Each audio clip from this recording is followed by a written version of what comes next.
Chapitre 27. Dès que le matin fut venu, tous les principaux sacrificateurs et les anciens du peuple tinrent conseil contre Jésus, pour le faire mourir. Après l'avoir lié, ils l'emmenèrent, et le livrèrent à Ponce Pilate, le gouverneur. Alors Judas, qui l'avait livré, voyant qu'il était condamné, se repentit, et rapporta les 30 pièces d'argent aux principaux sacrificateurs et aux anciens, en disant: j'ai péché, en livrant le sang innocent. Ils répondirent: que nous importe? Cela te regarde. Judas jeta les pièces d'argent dans le temple, se retira, et alla se pendre. Les principaux sacrificateurs les ramassèrent, et dirent: il n'est pas permis de les mettre dans le trésor sacré, puisque c'est le prix du sang. Et, après en avoir délibéré, ils achetèrent avec cet argent le champ du potier, pour la sépulture des étrangers. C'est pourquoi ce champ a été appelé champ du sang, jusqu'à ce jour. Alors s'accomplit ce qui avait été annoncé par Jérémie, le prophète: ils ont pris les 30 pièces d'argent, la valeur de celui qui a été estimé, qu'on a estimé de la part des enfants d'Israël. Et ils les ont donnés pour le champ du potier, comme le Seigneur me l'avait ordonné. Jésus comparut devant le gouverneur. Le gouverneur l'interrogea, en ces termes: es-tu le roi des Juifs? Jésus lui répondit: tu le dis. Mais il ne répondit rien aux accusations des principaux sacrificateurs et des anciens. Alors Pilate lui dit: n'entends-tu pas de combien de choses il t'accuse? Et Jésus ne lui donna de réponse sur aucune parole, ce qui étonna beaucoup le gouverneur. À chaque fête, le gouverneur avait coutume de relâcher un prisonnier, celui que demandait la foule. Ils avaient alors un prisonnier fameux, nommé Barabbas. Comme ils étaient assemblés, Pilate leur dit: lequel voulez-vous que je vous relâche, Barabbas, ou Jésus, qu'on appelle Christ? Car ils savaient que c'était par envie qu'ils avaient livré Jésus. Pendant qu'il était assis sur le tribunal, sa femme lui fit dire: qu'il n'y ait rien entre toi et ce juste, car aujourd'hui j'ai beaucoup souffert en songe à cause de lui. Les principaux sacrificateurs et les anciens persuadèrent à la foule de demander Barabbas, et de faire périr Jésus. Le gouverneur, prenant la parole, leur dit: lequel des deux voulez-vous que je vous relâche? Ils répondirent: Barabbas. Pilate leur dit: que ferai-je donc de Jésus, qu'on appelle Christ? Tous répondirent: qu'il soit crucifié. Le gouverneur dit: mais quel mal a-t-il fait? Et ils crièrent encore plus fort qu'il soit crucifié. Pilate, voyant qu'il ne gagnait rien, mais que le tumulte augmentait, prit de l'eau, se lava les mains en présence de la foule, et dit: je suis innocent du sang de ce juste. Cela vous regarde. Et tout le peuple répondit: que son sang retombe sur nous et sur nos enfants. Alors Pilate leur relâcha Barabbas, et, après avoir fait battre de verges Jésus, il le livra pour être crucifié. Les soldats du gouverneur conduisirent Jésus dans le prétoire, et ils assemblèrent autour de lui toute la cohorte. Ils lui ôtèrent ses vêtements, et le couvrirent d'un manteau écarlate. Ils tressèrent une couronne d'épines, qu'ils posèrent sur sa tête, et ils lui mirent un roseau dans la main droite, puis, s'agenouillant devant lui, ils le raillaient, en disant: salut, roi des Juifs. Et ils crachaient contre lui, prenaient le roseau, et frappaient sur sa tête. Après s'être ainsi moqués de lui, ils lui ôtèrent le manteau, lui remirent ses vêtements, et l'emmenèrent pour le crucifier. Lorsqu'ils sortirent, ils rencontrèrent un homme de Cyrène, appelé Simon, et ils le forcèrent à porter la croix de Jésus.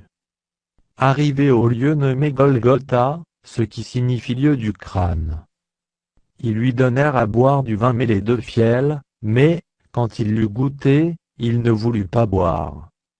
Après l'avoir crucifié, ils se partagèrent ses vêtements, en tirant au sort, afin que s'accomplisse ce qui avait été annoncé par le prophète: ils se sont partagés mes vêtements, et ils ont tiré au sort ma tunique.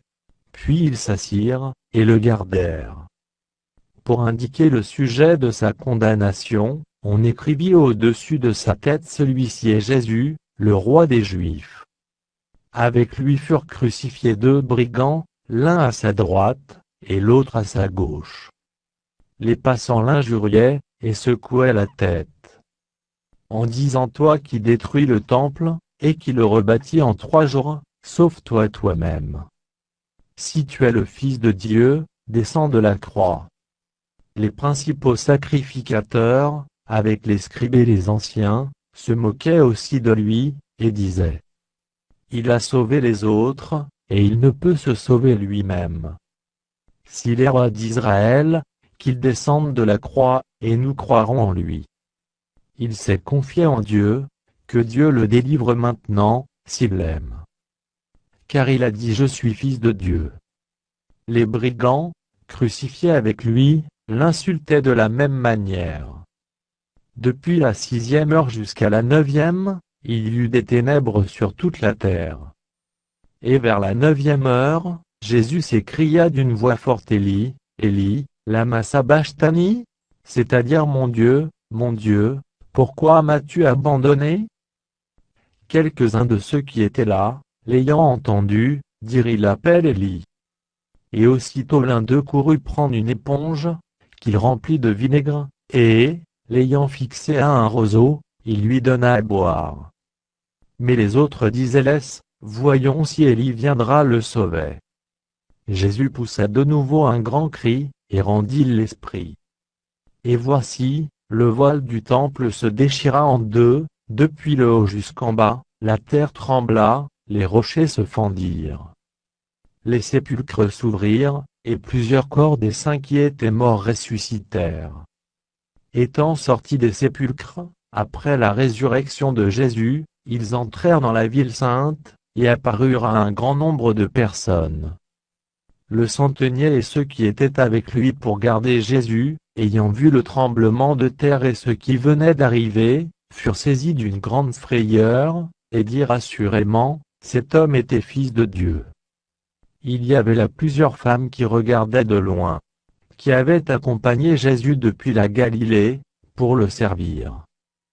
Parmi elles étaient Marie de Magdala, Marie, mère de Jacques et de Joseph, et la mère des fils de Zébédée. Le soir étant venu, arriva un homme riche d'Arimathée, nommé Joseph, lequel était aussi disciple de Jésus. Il se rendit vers Pilate, et demanda le corps de Jésus.